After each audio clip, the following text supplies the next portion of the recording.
Dragos, Vedius, Ender, may I offer a theory here? You say that you want Excel to play around Patrik more. You say, why don't they gank that lane more? I think I have an answer, and the answer is Mickey.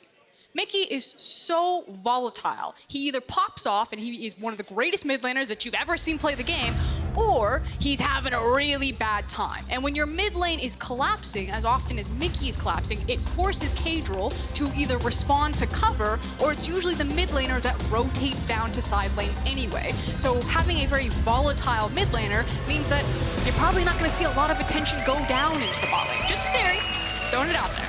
Just a theory. And we'll have to see if that's a theory that Excel potentially want to draft round to set Mickey up for success.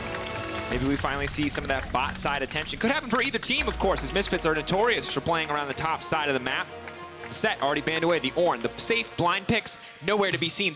Literally every safe blind pick, they hate it. They don't want anything to do with it. It's going to be all about counter pick, but Misfits are on red side, so you have to feel like this favors their team. And the question is going to be that Aphelios, will he get through again? It's one of Patrik's most played champions. I do agree with Vedius and Ender that I think Patrik has been really the consistent backbone for this roster, and getting him power picks really does tend to pay off here. Final ban's gonna come out. So far the Rakan taken away from Denyk. Just in general, seeing a lot of Rakan bans. It also lessens the power of Misfortune. If they don't decide to ban Aphelios here and they grab it, and then it's an immediate response for Bvoy to grab the Misfortune, it means that you won't have to deal with the MF Rakan duo. So I think if it's Aphelios here, it actually kind of makes it stronger. Is that what they're gonna go for? Are they gonna opt to prioritize Patrik's champion pool, Patrik's comfort?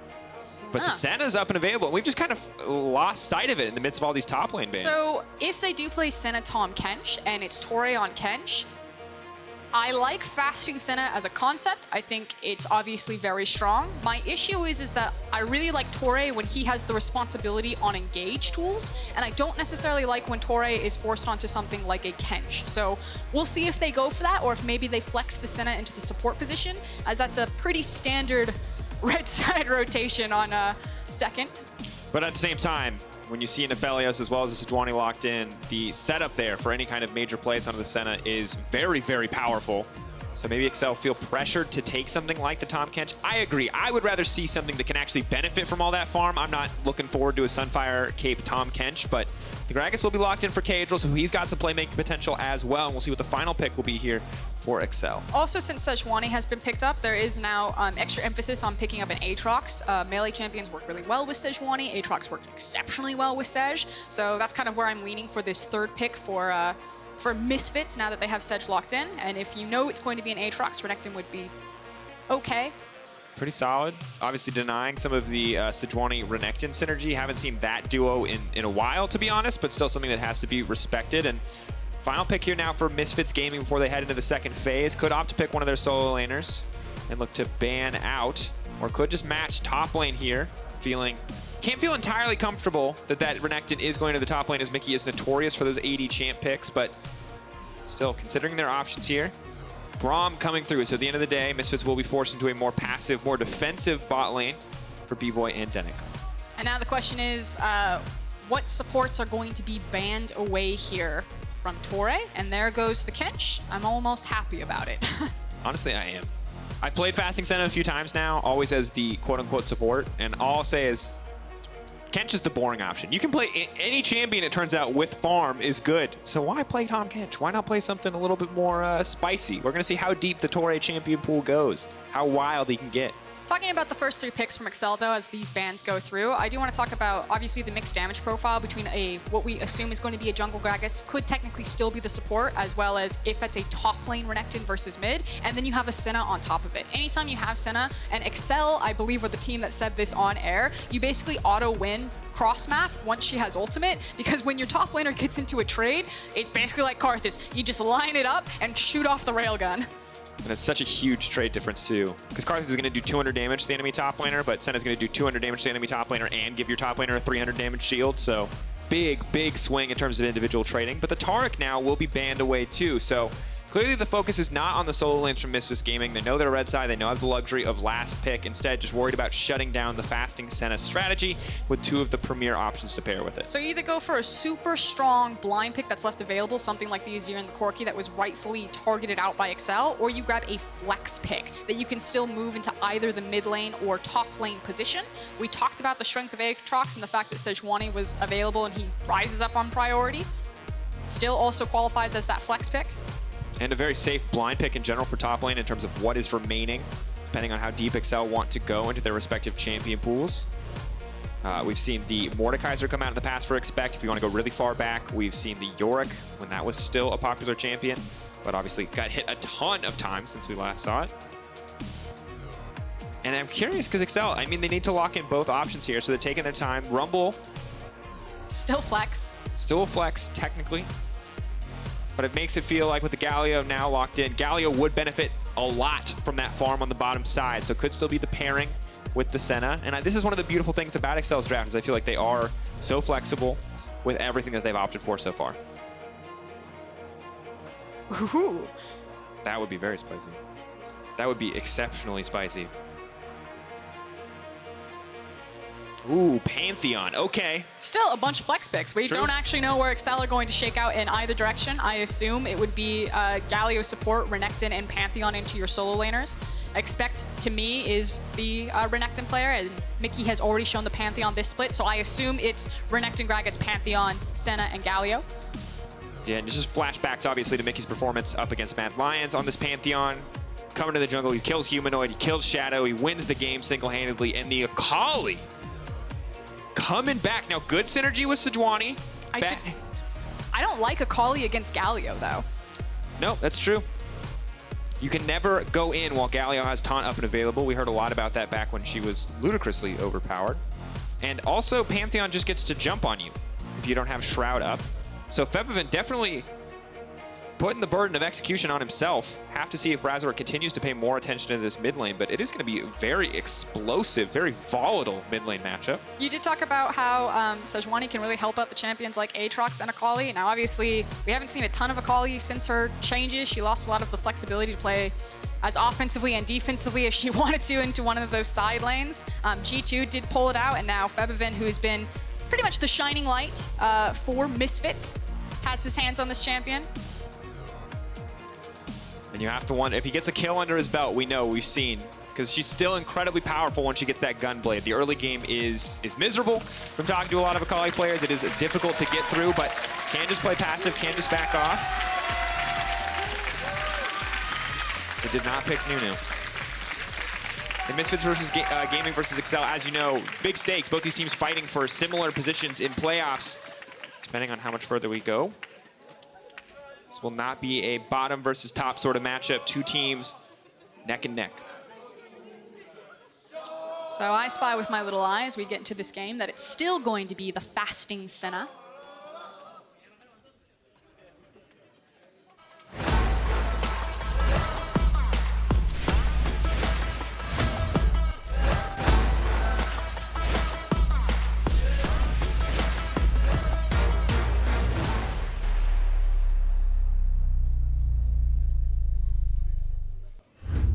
I never know when it's coming up. They gave me the countdown, to be fair. I'm supposed to do the thing where I'm like, and Excel versus, and we're going to time it really well. Stop me next time. We'll figure it out. La la la la la la. How many laws did you add there? How do you not have that one learned yet? Let's go Misfits 2, all right. As I was saying before the LCK intro, fasting Senna with Galio support still. So Ender did a great breakdown. I believe Chakras has also done a breakdown. We've seen it globally. The thing that Ender added is trying to min-max what creeps you're actually farming on the champion, and it's usually 2 creeps per wave. You'd prefer to do that on the melee minions, because obviously they're worth more gold than the back caster minions. And then you're trying to make use of the changes where she has the ability to pull more mist and poke and be super obnoxious. And up against a matchup like Braum, Ophelia should be able to poke pretty comfortably in this lane. Have to see how much time Caedrel wants to spend around the bottom side. You heard it from the desk, you heard it from us as well. This is not something that Excel have been known to do. Mickey maybe with a comfort pick in his hands up against an Akali. can do well on his own, free Caedrel up to spend more time on the bottom side of the map. There's also the potential of a lot of gank and focus in this mid lane between Caedrel and Mickey. Caedrel right now going for the full clear Gragas, so Rud into Krugs, Krugs into Raptors, into Predator reset. And then he could potentially gank from the top side of the lane. Usually the supports, when they reset and they walk back onto the map, they usually always ward bottom side river because you're usually playing around Drake. And that right there is why we're a little bit nervous about the Sakali pick. Big damage coming in. Hard to finish up the dive at this point because it's only level 2 Pantheon, but as level 3 comes through, it's going to be only more difficult for Febiven. He can now opt to get the Shroud here, though, or the Shuriken flip to take him out to safety. Is Expect invading just to disrupt Razork a little bit here. He's at a level disadvantage, however. Yeah, Expect also did a wonderful job of getting the bounce off the tower. So if you peek up at his wave, you can already see that it's been reset in the middle of the lane, and his jungler started bot side. The reset has come in from Gragas. He's now walking into his top side camps, and Expect was able to push fast enough to hit Aatrox's tower and then fall back, and he could potentially find himself in setting up a gank for Caedrel top side. Now Caedrel has done the reset as predicted for Oscar, and he's gone back to the Predator. As you said, can look to get some more aggressive plays across the map. Razork has been spotted. They know that he's cleared out the red buff. Caedrel knows that if he continues forward on the top side, he should be relatively uncontested here. Mid lane has to be careful, though. They keep playing with a little bit of fire. Big damage, though, as the Ignite is ticking down. Febiven, if he steps forward. Spear coming through. Flash force down. Caedrel now going to try to walk in, but Razork already there. And mid lane not going well for Misfits so far, but if they don't die here, it's not too much of a loss outside of the flash. But honestly, it's 7 CS for Febiven. This is brutal. And it can get really bad because obviously this gives so much space for Caedrel to then transfer Febiven's bleeding into Razork's hands, as Caedrel's going to continue to hunt for him in the jungle, knowing that he has priority in both the mid and the top lane position. And bot lane's doing well as well. And this might just be a game where we look back on this draft and say XL just won in pick and ban. Now, of course, still a lot of opportunities for Sejuani and Akali and Aatrox on the top side to get something done, but right now this early game is disastrous. 27-9, 3 times the CS in the back pocket of Mickey. Febiven just has to go back and buy a cloth armor while Mickey's up 2 long swords. There was potential that Caedrel actually could have looked for double scuttle on Razork. I don't know if he's going to get it this time around because he's going to grab top and probably move into his top side jungle, pick up his buffs, and it should give Razork enough time that he can also pick it up. So maybe on review, if you look at Caedrel, if he wanted to be super efficient with his pathing, while he had so much priority over mid lane, he could have grabbed top scuttle, maybe done blue, and then had enough time to walk to bottom scuttle. Scuttle is worth so much experience and gold, especially compared to any other camp, but as you can see, Razork does manage to get it. Can't tell if I actually really decide if Caedrel min-maxed correctly there in the jungle pathing, like peeking up topside. I think he actually could have just streamlined his time efficiently and gone into like power farm jungle mode. Yeah, maybe he's feeling like he could make a play, he could make something happen, as Mickey once again just absolutely smashes a trade here. Of course, this window where his cooldowns are all unavailable is just unpunishable because Febiven has really nothing here. Will get easier as the ulti starts to come through, as the Gunblade comes through, but for now it is all about Mickey here in the mid lane. Yeah, and things aren't going to get much better until, not just for that itemization that you're talking about with Febiven, but also Razork needs to get access to key levels to do damage. Usually Sejuani actually has a lot of power in skirmishes and river because she has surprising burst damage associated with her, but when you're losing so much priority in your lanes because you have something like a mid lane Akali that's just getting kicked in, Razork he's just trying to grind to level 6 as fast as possible and just praying that he can get there. For now, if it is just a survival game, I mean, Febiven has not died yet. The flash cooldown has not been punished, about halfway through that, so it is a window where it feels like XL want to get something done. Really punish Febiven for going so far down early, for getting poked out of lane. And now Mickey's trying to get the wave to fall to his side. He wants to get a freeze on Febiven, start to punish him. We've already talked about how Febiven's brutal lane phase is starting to leak into Razork's jungle, and you can see Caedrel taking away the Raptor camp, delaying Sejuani. Febiven, though, getting a lot of damage down. Conqueror now proc. Febiven can't commit here. He's out of energy, but does have the ultimate. If there's no ward there, you have to wonder if Mickey would have gotten baited in, but good vision control, good proactivity on placing that one down means Mickey's fine. Still massive CS advantage. His minions are going to be focused. Mickey's minions are going to be focus fired now because it was a single creep when they came into lane. So it should actually, yep, you can see all 3 of the back caster creeps are hitting the same melee minion in front of them. So it'll actually slow push back towards Febiven. Oh, and they're baiting. They know Mickey wants to go in here. They know the vision's not there. And you talked about the volatility of Mickey, and we're witnessing it. Misfits are painfully aware. They're hoping, preying on that player tendency for him to always go forward, to always try to win these big trades. I think they're just going to give it up. Febiven just wants to farm. He's also using his Q, and what was going to be a slow push back to Febi has now evened out because Akali hitting more than just a single minion. And it's interesting when you think about both these players in the mid lane because it feels like they serve very different roles. It feels like Mickey is kind of a powder keg. You don't always know what you're going to get. When he pops off, it looks really good. When it doesn't, it doesn't. And Febiven, while the stats are very similar, it does feel like he's been the rock for this Misfits lineup. Stats similar, eye test different. Yeah, it was funny when we were going over Febi and Mickey. Febiven's name is coming up a lot in terms of this mid-split MVP or potential MVP for how explosive he's been for Misfits in their meteoric rise towards the top.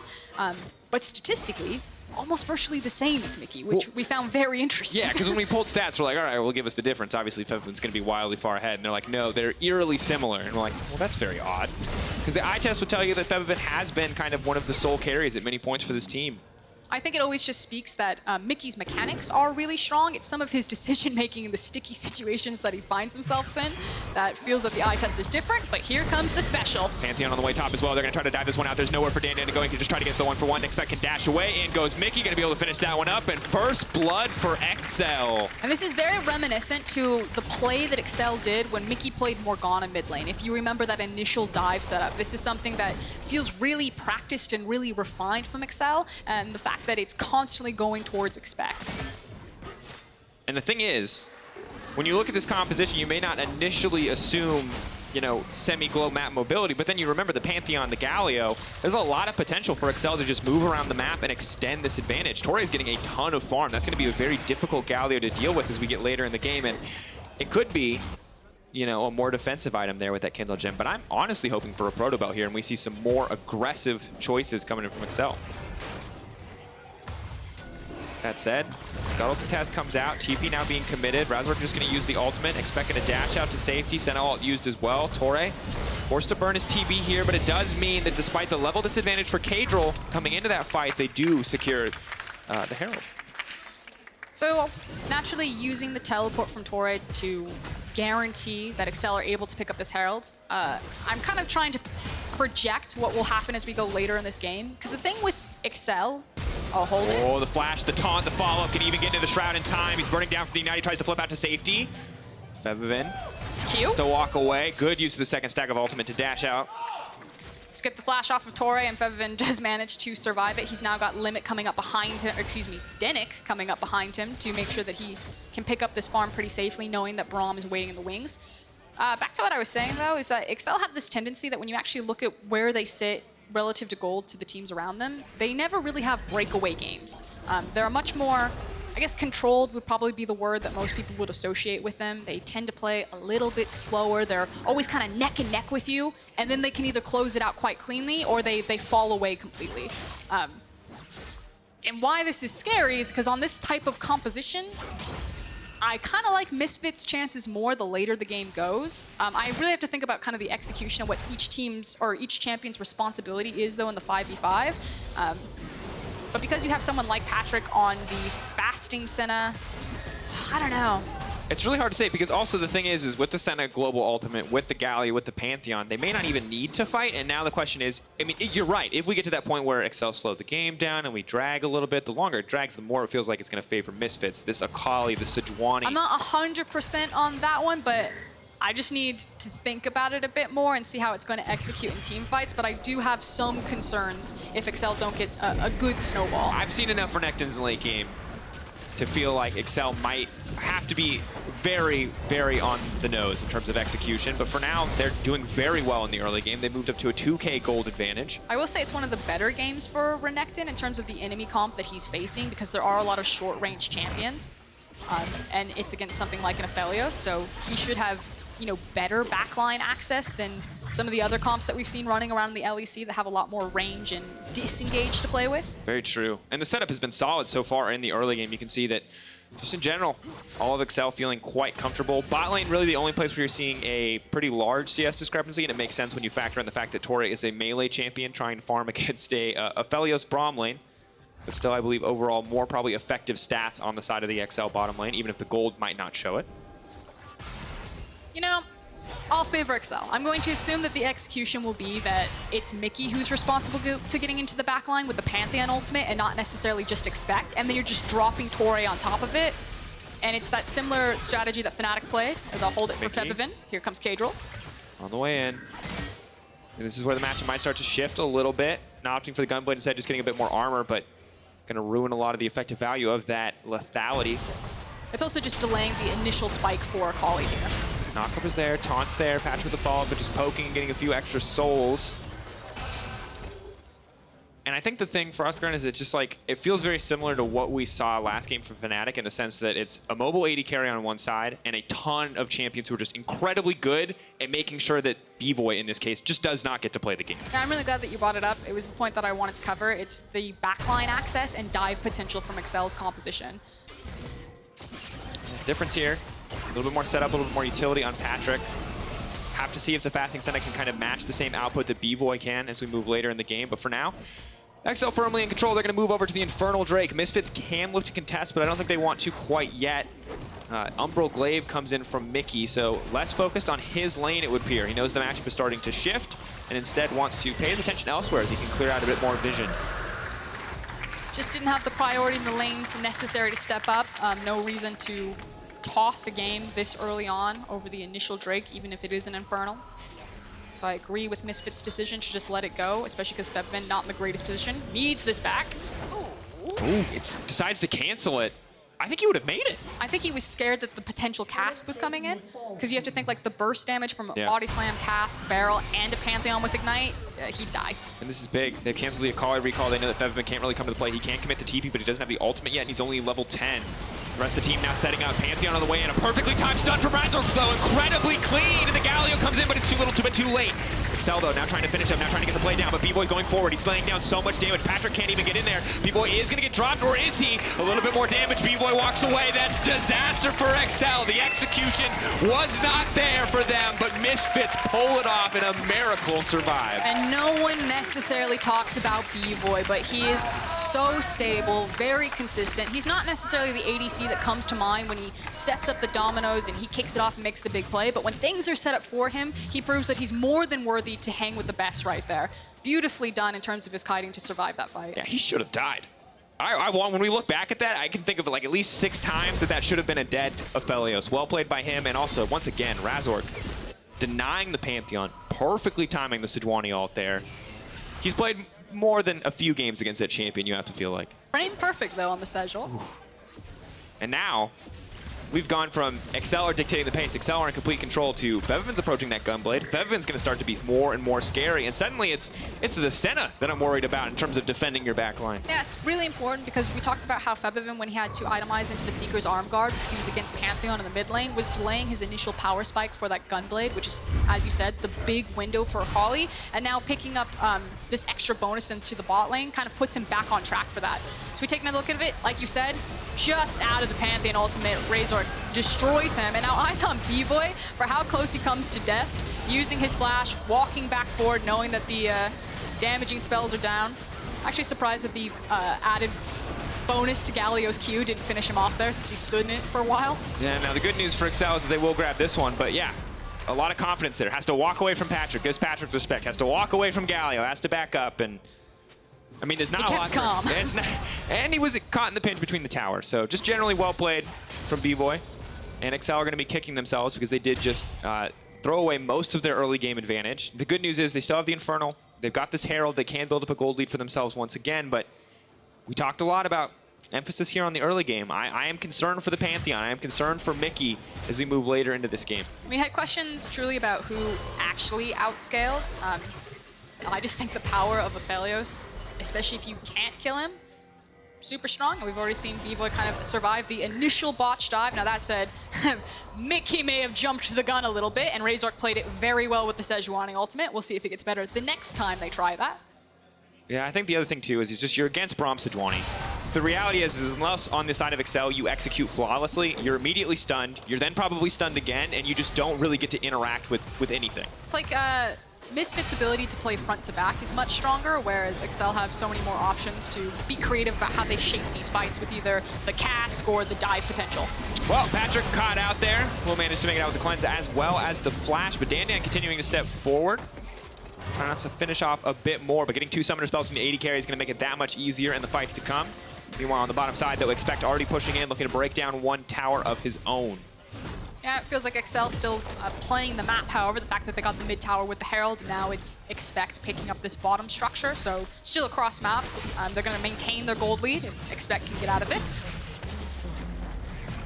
Of course, already has the Black Cleaver finish, so 40 CS advantage for him. See if he can continue to bully out in this matchup. Looks like we may be having a GA here.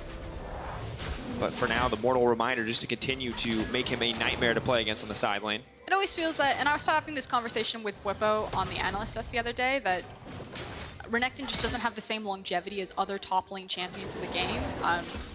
And with kind of the current way that teams play, you really lose a lot of the opportunity to maximize his potential, which is being that bull in the lane phase. Now, obviously, itemizing for the Executioner's calling. He really wants to stay in that side lane and continue to have 1v1 ability against Dan. But I have a feeling that there is eventually going to be a breaking point between Aatrox and Renekton, pending itemization. True. And the good news is, as long as you're fighting in a wave, as long as you're fighting in a lane, Renekton can build up rage. A lot of his trading power comes through. You can see the empowered stun there. Quick proc on the Conqueror. Febiven may be forced to dive out of this one. Tries to dash to safety, but the point and click is there. Easy pickup from Mickey, and Febiven leaving the Shroud a little bit too quickly. And that's the threat whenever anyone goes that side lane. You talked about it earlier, Dracos. It's the fact that there's so much mobility on the side of this Excel composition with the Pantheon and the Galio in tandem that you can't really afford to be that far forward on these lanes, especially with how much CC sits in these champions. Expect has flash. And I like it. They're ready to make a play. Caedrel stepping forward, though. Denyk there to block in the area. Now, Dan's being left on his own to recoup some of the losses that he grew in the laning phase. Round 2 on the dive onto Bvoy. This time, though, it looks like it might go a little bit better for Bvoy as he's doing so much damage. Goodbye to Expect. Big ulti comes in. The mark, not quite enough, but the setup is there now for Dan. Keep your eyes in the mid lane, though. That's going to be the more important fight. Expect is gone. Excel now on the retreat. So far, it's the 1-for-1. The Braum for the Renekton. Positive trade for Misfits. The first stack of the Darkened Blade will not connect, and Excel can just walk away from that one. Yeah, but the Sejuani ultimate was used, and it was just Dan that would have the chasing potential as Febiven's TP just not up yet. Bvoy, very greedy. Flash. Oh, the flash taunt, though. Bvoy now moving out to safety. The extra movement speed coming in there. Now Mickey's there as well, and Bvoy, you hate to see it. He was feeling alive. He was the unkillable Bvoy. He's like, I've got flash, I'm fine. You might as well test him. See if the reflexes are ready. Maybe he actually thought after that last tower dive that he's immortal. I mean, he survived that tower dive. He survives this Renekton. Maybe he just thinks, I actually have God mode turned on. I actually cannot die at this point in the game. Renekton dives back. Bvoy immediately hits him with the cleanse. And Expect just buys enough time with this hourglass before falling down to the Aphelios. And then, as we said, because Razork used the Sejuani ultimate on the initial dive, there was no more chase potential for Misfits, even though they were feeling themselves. Yeah, one for that one. And now checking in, Excel once again back in the driver's seat. Good news for them. Misfits feel like they're finding picks left and right. They're staying very much even. They're not losing any more than they were. But despite a disastrous tower dive on bottom side, Excel remaining pretty comfortable in this game. We'll do the classic Senna soul check, as she's not going to walk over to Raptors to grab those 3. But Patrik already at 72, so about to hit that 80 break point where he will have 100 bonus range. I feel like we are getting a bit better for Misfits breakpoints. We now finally have the completed itemization for Febiven. We saw how he needs to be a bit more careful how he's playing these side lanes, but he's constantly being confident to go down there to grab CS. I want to see how much damage he actually does in this matchup, if this lane assignment is even viable for him to be across from Expect at this point. Definitely difficult. I feel like they're just ping-ponging waves back and forth. And right now that favors Excel, because while they're trading waves, definitely the rest of the team is pushing in. Dan can't afford to stand alone, and Excel, that means get sole control over the top side of the map. Razork can throw an ult out here. It'd be a very aggressive move, but Excel have good vision into the pit. Bad news for Excel is they don't really shred through the Baron. With a Pantheon, a Renekton, as well as a Senna, yeah, you're going to do good damage, but there's not a Cassio or an Aphelios or one of the traditional champions that can just delete this objective. I think it's more about playing on their control wards with some of the hard CC they have. So watching Torre's position to see if he can connect with that taunt. As Misfits are doing a really good job being very respectful here, moving with Denyk, checking the brushes whenever he has the Q available, and Razork's not, you know, jumping the gun on just throwing out Sejuani ultimates when he gets scared. He wants to make sure that his team's behind him to follow up on that CC for damage. I wonder if Misfits are waiting for any specific breakpoint. They do now have, or will shortly have 2 items now coming through from Bvoy as he finishes the Runeans. It's actually really well played from Misfits in terms of just the patience that they have in grappling for control over their Drake or their jungle again by slowly moving their control wards. You know, you think about some of the Oh, that was a big bait.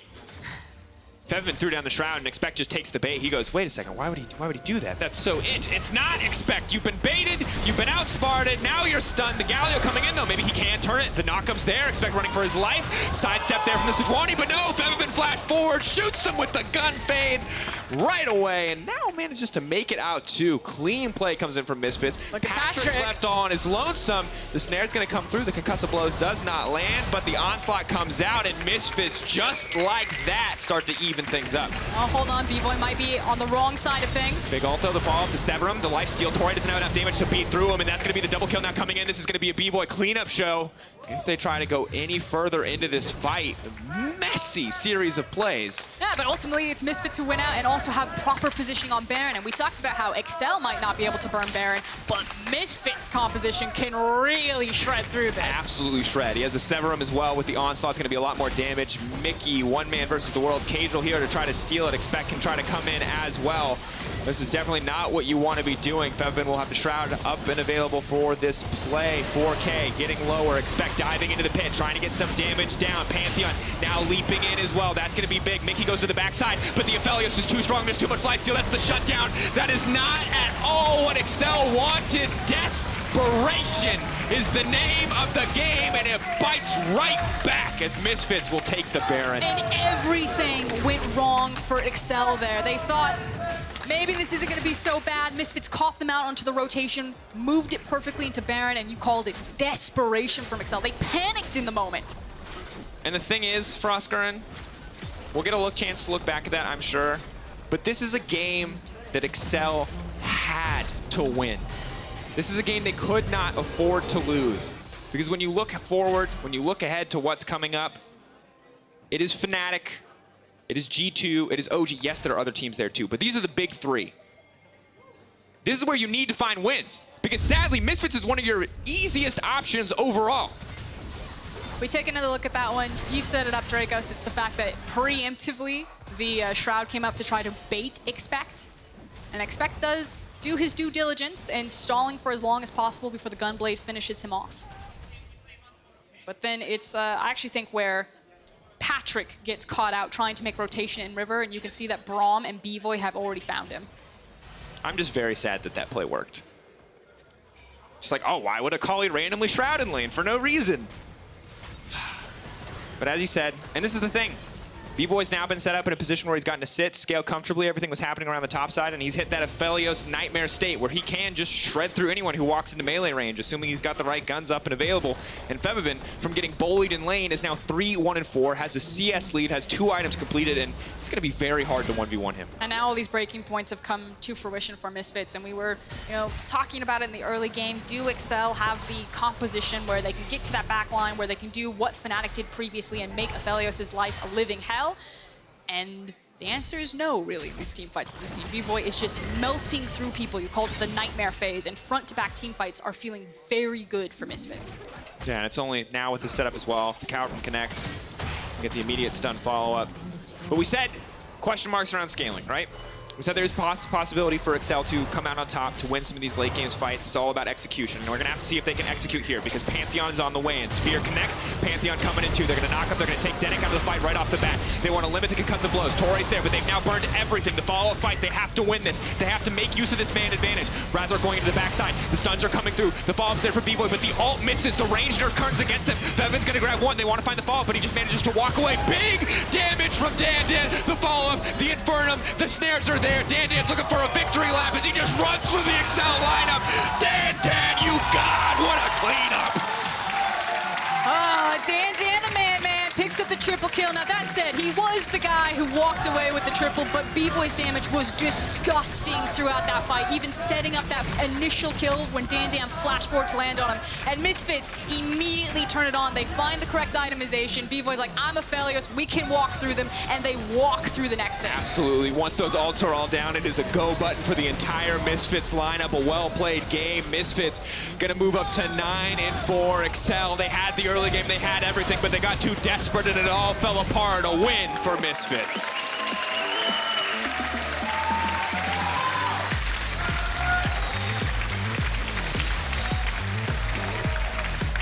Shaky initially. Febiven was not having a good time in that mid lane. Like you said, overreaches and immediately punished by Misfits, especially in that dive, which was so crucial because Febiven's itemization was disrupted when he had to go for the Seeker's Arm Guard. He picks up that kill and those assists bottom. He then comes right back with the Gunblade. And you only get so many mistakes with a composition like that. Dive bot lane, Excel still in the game. We got that questionable 1-for-1 in the mid lane where they gave up their top laner for support. Excel's fine. And then that Baron play happened. And that was the breaking point. There was nothing left. And honestly, shout out to Bvoy, keeping a cool head in that tower dive, dealing so much damage in the following fights, but as well, Razork, who